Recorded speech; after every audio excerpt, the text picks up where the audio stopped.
What's going on? It's your girl A, Yo Strawberry with an I, not a Y, and I am here with the one and only Bambizilla. Period. So listen, I want to get to know you a little bit more because I know you're going to be performing here at Crown Station on May the 2nd. Yes. So last time I seen you, I think it was something a little bit different. Your hair might have been different, maybe? Yes, yeah, I've been going through some changes, you know what I'm saying? I've introducing a new era of myself, more melodic, more R&B and pop, so I thought that I'd just switch the look up as well. And you know, I think that it's a good time to present my face. My hairstyle before was kind of hiding my features, and I want people to recognize me when they see me, you know? Yeah, I love that. So what brought about this new change? Are you changing your music with your style, or is it just your hair that you're changing? It's the music with the style. I think I've already had these specific characteristics and qualities in my music. I just want to focus more on the melodies right now. You know, I notice how someone being a melody person can service the community more and be like a writer, be on songs as the hook guy, and you know, help artists reach other areas and other plateaus. Like I know a lot of artists that be like, man, I want to make different shit, but they just like rappers, you know what I'm saying? And so sometimes you need like a Travis Scott or a Pharrell Williams type of guy to come in and help you go to another world, another stratosphere. And then I feel like that's where I could come in to play, you know what I'm saying? So it was more just about servicing the community and, you know, also just showcasing the ability to go beyond just the rap underground scene. So do you feel like you were more in the rap underground scene before, and now you're trying to like focus on being able to be that person, kind of like a Ty Dolla $ign, something like that can be on anybody's track and make it pop? That's exactly where I feel like I need to be, you know, just positioning myself in the ecosystem that is Charlotte, you know what I'm saying? Our community specifically. We got a lot of very talented rappers and, you know, very talented R&B people, but we need more of those guys that's right there in the middle that can taste make, create, you know, real classic songs that's gonna last forever type shit, you know? Ooh, make it last forever. Come on now, what you know about that, young blood? Hey, oh, don't do me like that. I'm not hey, there. Strawberry know the jams, Listen, okay? Strawberry know the jams. Okay, so you want to make a transition. So I see that you're saying that with the community and how Charlotte is and what we need. So right now, just being in the music community and being a part of the artistic community of Charlotte, what would you say the sound of Charlotte is like? The sound of Charlotte is, I would say, it has a southern regional hip hop flavor that I kind of think it resembles Atlanta sound a lot, honestly. It's a mix of what Atlanta has going on, and I think Virginia, kind of DMV, you know what I'm saying? It's in that space where it's like, it's wavy, but it is very dark and heavy trap influence at the same time. But don't get it twisted, you know, I think that we've always had a very strong 90s or underground kind of hip hop sound as well. Like that's been an aesthetic that we've adopted and kind of held on to here. And I've been, you know, kind of in both scenes, so I can say that, you know, they both have a healthy kind of thing going on for sure. Like you're gonna find a nice underground hip hop scene with nothing but boom bap guys trying to do this right here, you know what I'm saying? Maybe some of that right there, you know what I'm saying? And you know, and so yeah, it's different. It's very broad. Me myself, I've been in like the more hip hop kind of space and trap space, but I know that there's like a punk rock scene as well. Like there's a lot of, you know, different scenes and demographics here to tap into for sure. Yeah, I agree with that. I feel like we have a lot of different artists that people don't know about. Right. Like it's not just the Baby. Yeah, it's not just Fantasia. It's not just Anthony Hamilton. Come on. We do have a lot of people who come from here that I feel they come through our space and they use this platform of Charlotte to become who they become. And I don't think we get enough credit for that. So I'm glad that you mentioned that. So with you as an artist and you being in the scene, who is a Charlotte artist that you have not worked with that you would want to work with? I got a long list. Oh, wow. I got a long list. I almost texted one today. She go by the name of Reese Raps. I was going to ask her what her feature price was. I know she up there, but maybe she could spare her brother a little feature, maybe like a ad lib or something, you know, for the low. I think that we could make something dope and magical. But it's a long list. You got YH, you got Folky Dope, you know what I'm saying? You got DDA Tank. Shout out to DDA Tank. My boy Hadix. Let's see. I've worked with a few, but there are a few. Sam DeNovo, you know what I'm saying? Luke West, Fetty P, The Baby. It's a few motherfuckers out here that I think I could lend a different, you know, vision to, that take them to a different stratosphere. You know what I'm saying? Okay, so I do have a question for you because you are from the Charlotte, North Carolina area. That's right. And you have been doing this for how long?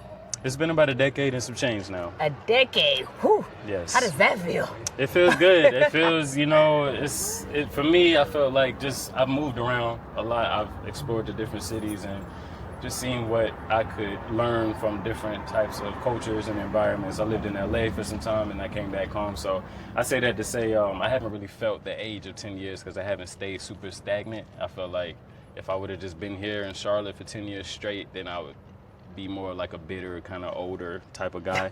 But when I came back, I just felt, when I came back, it was like a whole new class of artists doing it. And I just jumped into the open mic scene again and just acted like I didn't kind of already build a little bit of a name. And that alone has just inspired me to keep moving forward, and also just working with the younger cats and learning about the generation below us. Just a little 5-year age gap will create a whole totally different world, so that for me, that's been the whole thing. It's just like collecting all my knowledge and at this point utilizing what I know. You know what I'm saying? Exactly. That's what it's been about. And I think that's great. We were just talking about how like Charlotte has all these different phases and things like that, and it's a good place for you to leave for a couple years and come back, and it's completely different. Right. So with you doing this for almost a decade, whenever you started, let's go back like 10 years ago, what would you tell yourself then that you know now? What I tell myself then, start stocking up on merch. Just start stocking up on it and just have that shit, just in case. Now, when you say merch, what do you mean? Like just t-shirts or? Any tangible things. Like I'm more into the fashion thing. So like at the time, I was fucking with hats and mainly just hats at the time. But I knew that was just a start. And at this point, I would have like a warehouse full of shit. But I would find myself, I guess I get kind of bored with it. You know what I'm saying? When you're mainly the artist, it's harder to tap into all the avenues that it takes to run the business. You know what I'm saying? I think of the intelligence spectrum as like when you're super intelligent in one field, you usually don't have all the skills as well. Like Einstein, he was a super genius, but his social skills were shitty. So I feel like me as an artist, there's certain things that I could sharpen up on that's taken the 10 years per se. And so that is like things like merchandise and different things that have to do with business, like keeping up with shows and trying to create like an EPK to send my information out more. Just little things that could nurture me more into the world of the business. You know what I'm saying? Stuff like that. Okay. So I think that was a great example of like, because once you become your own commodity, you have to be able to navigate throughout that commodity and be able to capitalize off of it, because we live in a capitalist society. And I feel like that was a good way of explaining, because I think that people can lose out on situations and different opportunities because they don't know how to capitalize off of themselves. That's very true. And the fact that that just means that you're going to be great at it as you keep going. Yeah, that's all that time usually does for people. If you're going in the right positive path, I think you just learn the things that it takes to succeed, because everybody wants you to win. Period. Okay, and if you could give any type of advice to any new artists in Charlotte who are trying to do what you did, like start a long time ago and just build and build and build and build and just be as great as an artist as they could be, what would you tell them? I would tell them to learn how to collaborate. Like, I think we living in a time where collaboration is encouraged, but the true art and etiquette of collaboration is dead due to technology. I blame technology. Even though we literally have a button that says collaborate, invite, it's not helping. But I think that the mindset of learning how to step aside, let someone else take the wheel or take someone else's word, just, meet in a nice mutual space, like share the sticks. Don't be hogging the sticks all night, you know what I'm saying? And that also helps people like stop taking the world, start taking so much pressure on themselves, I know so many artists I'll talk to and they're like, man, I gotta edit these visuals and then I gotta mix the vocals and then I gotta go shoot the content tomorrow. And I'll be like, bro, I could help you. I could do that too, you know what I'm saying? I could lend you a hand, so before you crash out and become stagnant, you might have somebody right there in your closest circle that could lend you a hand. But a lot of people aren't willing to step out of their own way and let someone else possibly, lend a hand and or possibly take the credit. Hey, you know what I'm saying? Somebody else directed it for me. Somebody else mixed the vocals for me. Like we're just in a very hyper do-it-yourself world right now. So if anything, I would hope that the younger youth would be learning how to, collaborate on more of a humane level and just create the best product possible. You know what I'm saying? Mm-hmm. That's I love what that. That's what I think collaboration is a very big part Yeah. of being great. And I think that the greatest people that I've known that make a lot of money or do a lot of great things, they know how to delegate and collaborate. So I love that you said that. And so if you are looking to be a great artist and be better than what you've ever been, listen to what this man is telling you. Bam has been in here for a decade, okay? He's not telling you something that he does not already know. So you should take those gems and put them in your pocket and save them and use them from a good rainy day.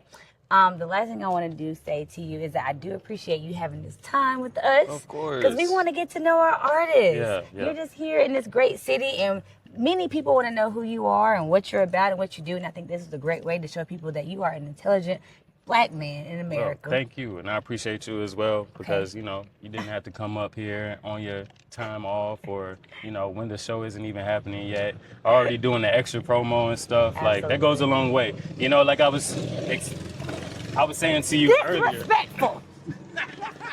Sorry about that. Get him. I have heard of Reese Raps actually. You have? She happens to be having an event at Crown Station. Stop playing. On May the 2nd. That's the 2nd of May. Of May?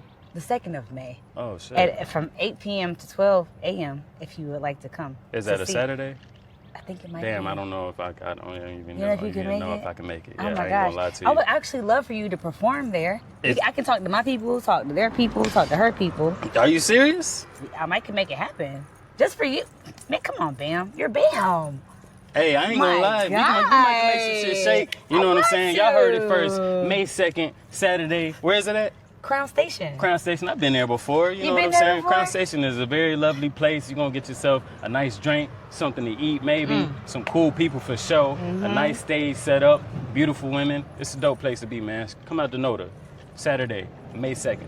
Make sure you come check us out, and we have a live performer here. We're going to make sure we make that happen here with Bam. Where are you from originally? I am from Charlotte, North Carolina originally. Ooh, we love to hear that. Born in New Jersey, Plainfield, New Jersey to be exact. But yeah, this is my home. This is where I was raised, and I wouldn't choose no other way.